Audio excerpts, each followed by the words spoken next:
What is going on, YouTube? This is Brandon from USF1 again. Today talking about the Mexican Grand Prix. That was yesterday. I know it is Monday. I did watch it live, and then I ended up having to go trick-or-treating and with my daughter, and she enjoyed herself. I ended up having to watch the race later. And it was already kind of too late. I had to work this morning, so I decided just to make the videos today. But yeah, it was a doozy. There was only 15 finishers. As you guys already know, I'm going to start out with the did not finish his first. Obviously, Daniel Ricciardo, he had, with his Red Bull, they ended up changing out his engine after qualifying because he was basically a full second slower than Max Verstappen, who, of course, almost got pole, but, he didn't. But, he ended up, after the first lap, ended up having an an MGUH problem and having to retire the car. Hulkenberg and his Renault, he had an ERS problem and ended up having to retire. Brandon Hartley ended up having, in his second Formula One start, ended up having to, stop because, he had an engine problem. I think it was actually kind of on fire, and he ended up having to, use the hose to put out the engine. And Marcus Ericsson, he actually was running P9 for a lot of the Grand Prix until his 2016 Ferrari engine ended up having some problems. And then Carlos Sainz, last but not least, of the did not finishes, ended up going out with a Renault engine problem. As you guys already know, Mexico City is very high altitude, and as you can tell, a lot of the engines were having a lot of trouble, and and that just reflects in did not finishes. And as you can, high altitude actually makes the engine work a lot, and with these turbos they need a lot of air, and if there's anything sort of wrong with it, they're gonna not work properly and end up having to retire the car.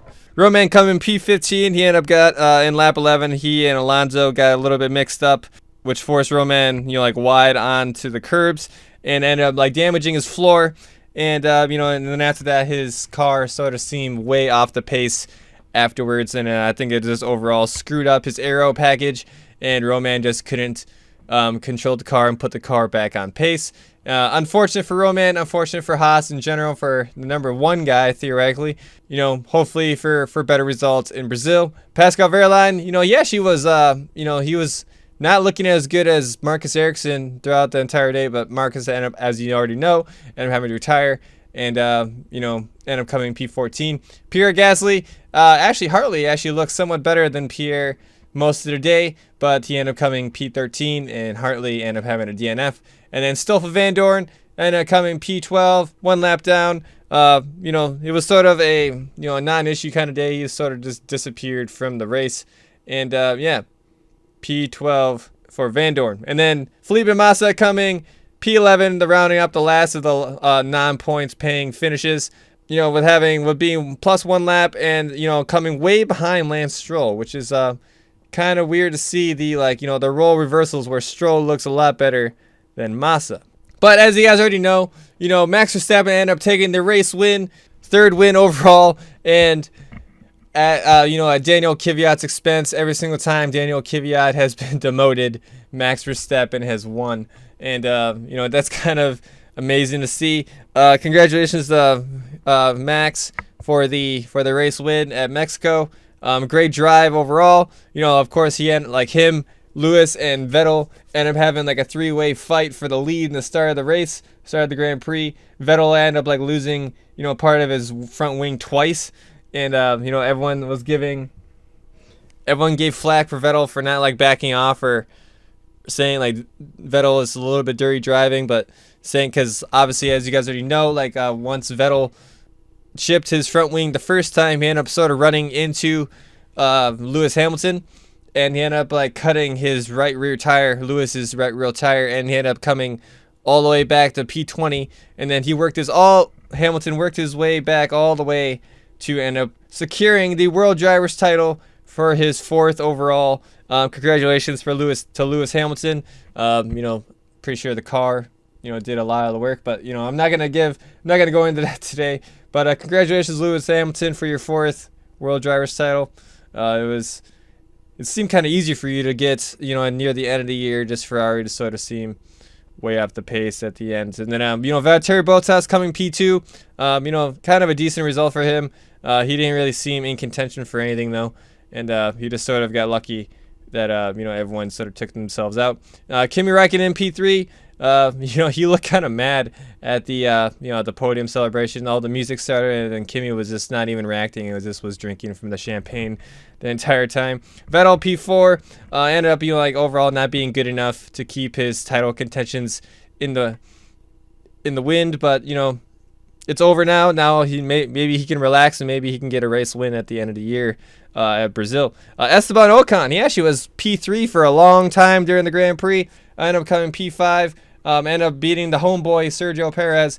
He ended up coming P7, and they actually didn't hit each other at all or anything like that. There was some death threats against Ocon. He survives. There was no Mexican murder or anything like that. Esteban Ocon, great drive for him. Congratulations. Who knows? Maybe we'll be driving the Mercedes second car next year. Then Lance Stroll coming P6. Great drive for him, considering that I think he's only 19 now, right? And he's had a couple points paying finishes in a row. Well, not necessarily in a row, but a couple points paying finishes on the year, and he's looking pretty promising, and maybe he'll even be a future champion in the future. As you guys already know, Sergio Perez, he had the entire stadium rocking with pink and the Pink Panther, and then the Mexican flags all over the place, because he is the only Mexican-born driver on the grid at the moment, so he was definitely the fan favorite, and it's great to see him getting a lot of love at his home Grand Prix. Coming P7 it's a pretty decent result. I'm sure you would have rather beat Ocon, but P7's very solid points for Force India. Great drive for Sergio. K-Mag! All right, with Haas ended up coming P8. He looked a lot faster than Roman all day today, but like I said before, Roman had a damaged car. But Madison, he stuck his elbows out and came away with some points paying finishes for Haas. Lewis Hamilton coming P9. He had a rough day overall with his tire slash and stuff. He had to come through the field, and you end up having a couple battles with Alonso a couple times. It was actually quite good to see.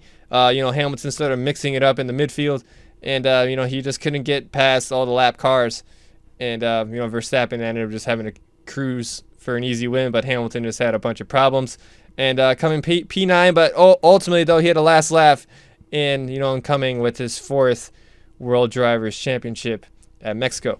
And then last but not least, Fernando Alonso coming P10 in that McLaren, getting a point from McLaren. Pretty solid drive for him. I'm sure he would rather have some more top-end speed. And if he did, he would have gave Hamilton a run for his money at Mexico, considering that Mexico isn't, all that technical of a track, and there's only like a couple spaces where you can overtake in general. But yeah, guys, that is my very quick roundup of the Mexico Grand Prix. I'm kind of pushed for time here, so I had to make it quick. Who do you guys think was your driver of the day? I would definitely have to say, Max Verstappen. That was a great drive for him, and who knows, maybe Red Bull will be, top 2 teams next year, considering that Red Bull seem to be more dominant than Ferrari seems at this point of the year. So we'll see. Maybe they'll start on a really good foot next year. Of course, we have Brazil next. Should be an interesting one, but now that all the championships are over, so it'll just be basically just watching the midfield teams, go at it and see if anyone can change any of their constructors points championship positions at all. So hopefully my Haas guys will be able to move up the order. Hopefully we don't move backwards, even though we are working on our next year's car. I think a lot of the teams are working on next year's car already. I just sort of gave up on this one. But of course, we had all those here at Mexico, we had all those engine problems. But like I said, Mexico City is very high altitude. I think it's 7,000 feet above sea level or something like that.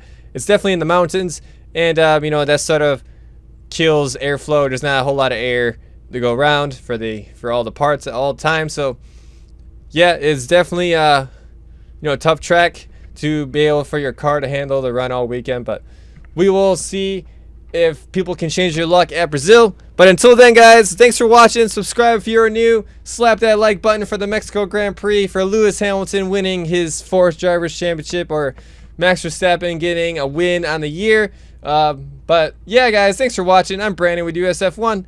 Talk to you after Brazil. Peace.